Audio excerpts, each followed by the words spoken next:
2024학년도 1학기 중간고사 생명과학원 일산 동고 내신 분석 리포트입니다. 우선 제가 별 2개의 난이도를 드렸는데요.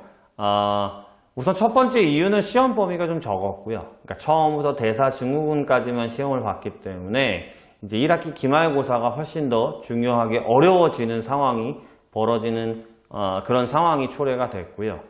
제가 타학교 내신 분석 리포트를 촬영하면서 같은 얘기를 계속 반복하고 있습니다.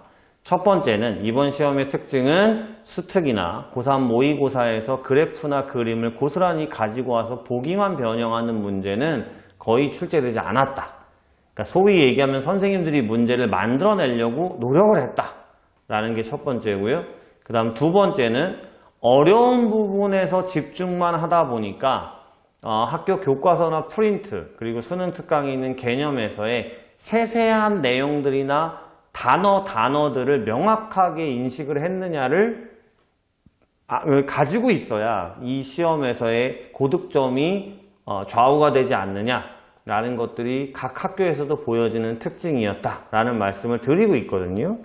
일산동고도 마찬가지였습니다. 문항의 난이도가 많이 높은 편이 아니었어요. 대신에 이제 중간중간에 교과서나 프린트에 있는 자세한 용어들을 좀 인식하고 있어야지만 풀 수 있는 문제들이 나왔고, 그 다음 실수를 할 만한 내용들이 들어있기 때문에 그 실수 하나하나가 등급 간의 격차가 굉장히 조밀조밀할 걸로 보여지거든요. 그 격차를 만들어내지 않았나라는 생각이 드는 시험이었습니다. 그 다음 또 하나는 객관식 22문항밖에 되지 않았어요. 문항수도 적고 그 다음 논술형 문항이 출제되지 않았기 때문에 학생들이 시간적으로도 크게 부족하지 않았던 시험이었다라고 볼 수 있고요.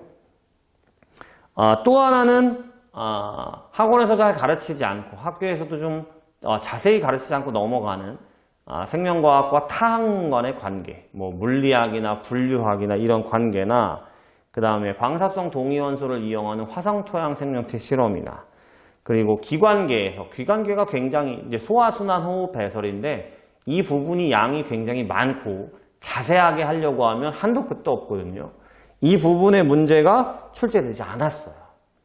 그래서 아주 기본적인 내용들, 정말 학생들이 생명과학원에서 앞부분에서는 이런 내용은 꼭 알아야 돼 라는 문제만 출제가 됐기 때문에 제가 난이도를 별 2개를 드린 겁니다.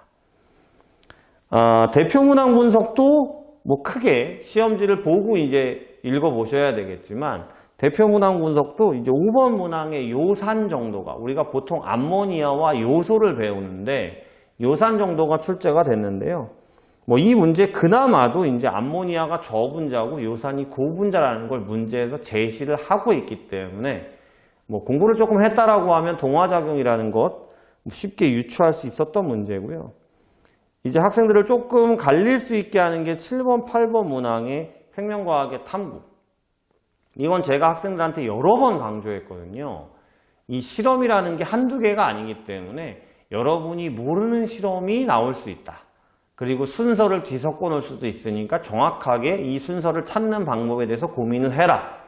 였는데 뭐 정확하게 말씀드리면 대조군이나 실험군을 찾는 게 조금 힘들고 그 다음에 변인 통제가 제대로 됐느냐 안 됐느냐를 찾는 게 좀 힘든 부분이었는데 그런 문제보다는 순서를 맞추는 문제가 나왔기 때문에 시간이 조금 걸렸을 수는 있습니다만 이 부분도 평상시에 공부량이 좀 있던 친구들은 어렵지 않게 준비를 했을 걸로 보여요.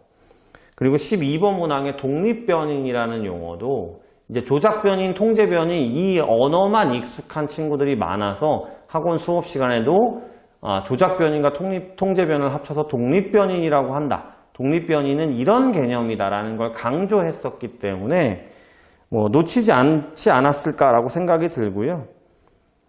대사증후군에 대한 세세한 문제나 그 다음에 이런 문제들도 출제가 되지 않았습니다. 뭐 대사량 계산 문제는 우리가 또 그런 문항들만 따로 모아서 열심히 풀었거든요. 그러니까 뭐 쉽게 얘기하면 너무 어려운 문제들이 아니라 학원에서 배포하는 타 학교의 기본적 내신 기출문제 정도만 꼼꼼히 준비를 했다면 그리고 이제 시험 보기 직전쯤에 학교 프린트나 교과서에 있는 내용을 자세히 봤다면 뭐 특별하게 어려운 문제는 있지 않았던 걸로 보여집니다. 그나마 난이도가 제일 높았던 문제가 20번 문항에서 모세혈관과 조직세포 사이의 기체교환 문제였는데 이 부분도 분압차에 의한 확산이 어떤 개념인지를 알고 있다고 하면 혈액의 흐름만 잘 잡으면 수월하게 풀지 않았을까라고 생각이 드는 시험입니다. 결국엔 고득점 상위권의 등급은 실수 하나, 그 다음 문제를 읽는 데 있어서 언어 하나가 결국에는 등급 차이를 크게 벌릴 걸로 보여지는 시험이었다고 할 수 있습니다.